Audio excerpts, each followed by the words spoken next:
Husserl's lectures on the European crisis and on the possible disappearance of European mankind were his philosophical testament. He gave those lectures in two capitals of Central Europe. This coincidence has a deep meaning, for it was in that self-same Central Europe that, for the first time in its modern history, the West could see the death of the West, or more exactly, the amputation of a part of itself. When Warsaw, Budapest, and Prague were swallowed up by the Russian Empire. This calamity was engendered by the First World War, which, unleashed by the Habsburg Empire, led to the end of that empire and unbalanced forever and enfeebled Europe. The time was past when man had only the monster of his own soul to grapple with. The peaceful time of Joyce and Proust, and the novels of Kafka, Hašek, Musil, Brock, the monster comes from outside and is called history. It no longer has anything to do with the train the adventurers used to ride. It is impersonal, uncontrollable, incalculable, incomprehensible, and it is inescapable. This was the moment, just after the First World War, when the pleiad of great Central European novelists saw, felt, grasped the terminal paradoxes of the modern era. But it would be wrong to read their novels as social and political prophecies, as if they were anticipations of Orwell. What Orwell tells us could have been said just as well, or even much better, in an essay or pamphlet. On the contrary, these novelists discover, quote, what only the novel can discover, end of quote. They demonstrate how, under the conditions of the, quote, terminal paradoxes, end of quote, all existential categories suddenly change their meaning. What is adventure if a K's freedom of action is completely illusory? What is future if the intellectuals of the man without qualities have not the slightest inkling of the war that will sweep their lives away the next day? What is crime if Brock's Huguenot not only does not regret but actually forgets the murder he has committed? And if the only great comic novel of the period, Hašek's Schweik, uses war as its setting, then what has happened to the comic? Where is the difference between public and private if K, even in bed with a woman, is never without the two emissaries of the castle? And in that case, what is solitude? A burden, a misery, a curse, as some would have us believe, or on the contrary, a supremely precious value in the process of being crushed by the ubiquitous collectivity.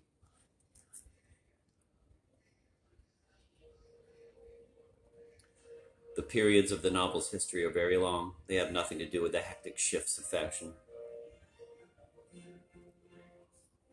and are characterized by the particular aspect of being on which the novel concentrates.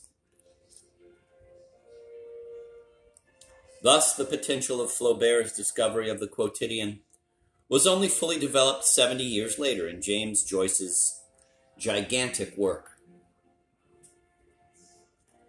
The period inaugurated 70 years ago by the pleiad of Central European novelists, the period of terminal paradoxes, seems to me far from finished.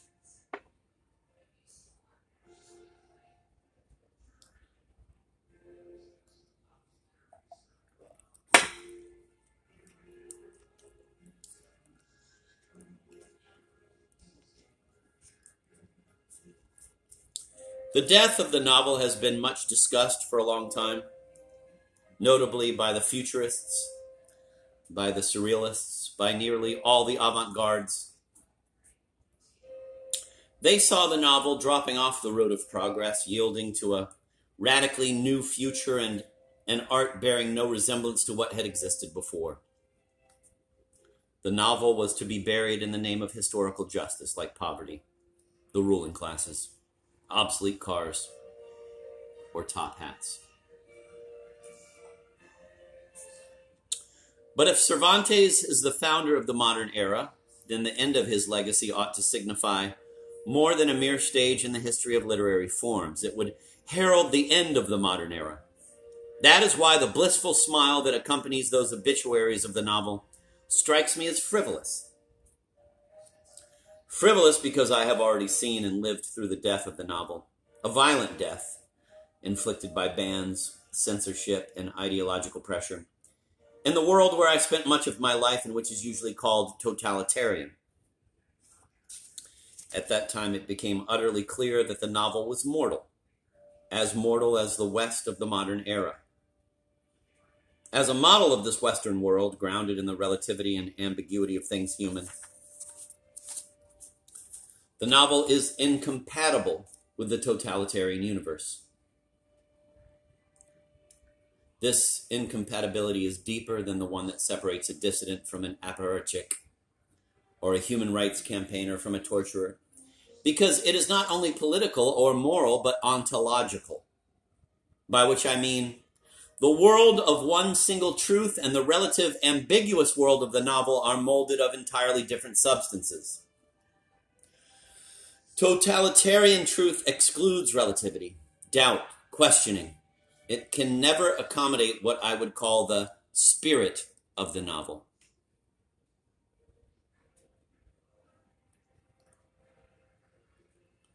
But aren't there hundreds and thousands of novels published in huge editions and widely read in communist Russia?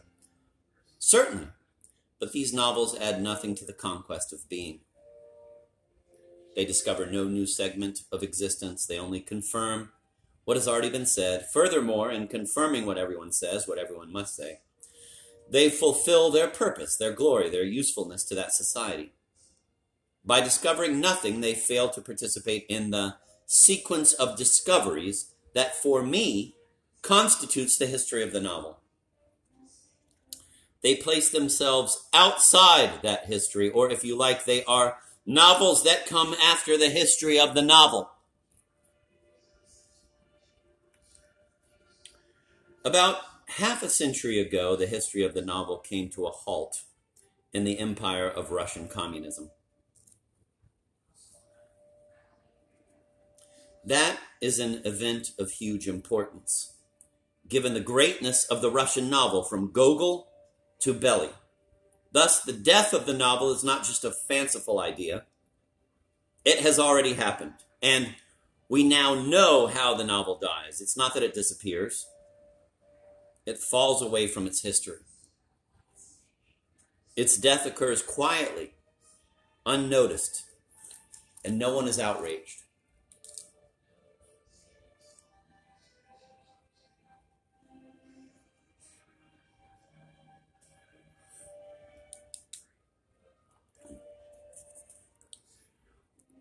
But hasn't the novel come to the end of the road by its own internal logic? Hasn't it already mined all its possibilities, all its knowledge, and all its forms? I've heard the history of the novel compared to a seam of coal long since exhausted. But isn't it more like a cemetery of missed opportunities, of unheard appeals? There are 4 appeals to which I am especially responsive. The appeal of play.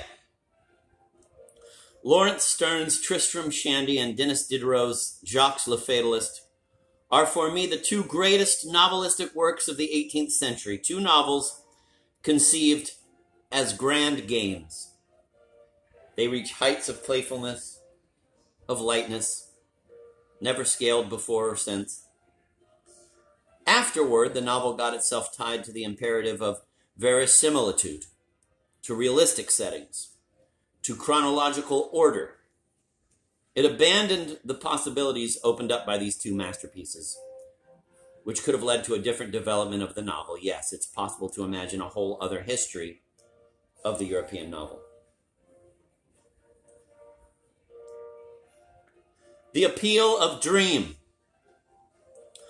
The slumbering imagination of the 19th century was abruptly awakened by Franz Kafka, who achieved what the Surrealists later called for, but never themselves really accomplished: the fusion of dream and reality. This was, in fact, a long-standing aesthetic ambition of the novel, already intimated by Novalis, but its fulfillment required a special alchemy that Kafka alone discovered a century later. His enormous contribution is less the final step in a historical development than an unexpected opening that shows that the novel is a place where the imagination can explode as in a dream, and that the novel can break free of the seemingly inescapable imperative of verisimilitude.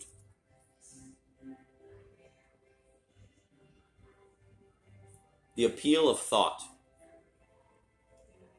Musil and Brock brought a sovereign and radiant intelligence to bear on the novel, not to transform the novel into philosophy, but to marshal around the story all the means, rational and irrational, narrative and contemplative, that could illuminate man's being, could make of the novel the supreme intellectual synthesis.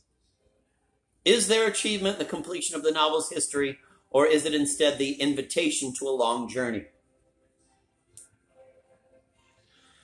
The appeal of time. The period of terminal paradoxes incites the novelist to broaden the time issue beyond the Proustian problem of personal memory to the enigma of collective time, the time of Europe looking back on its own past, weighing up its history like an old man seeing his whole life in a single moment. Whence the desire to overstep the temporal limits of an individual life to which the novel had hitherto been confined, and to insert in its space several historical periods. Aragon and Fuentes have already tried this. But I don't want to predict the future paths of the novel, which I cannot know. All I mean to say is this. If the novel should really disappear, it will do so not because it has exhausted its powers, but because it exists in a world grown alien to it.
man.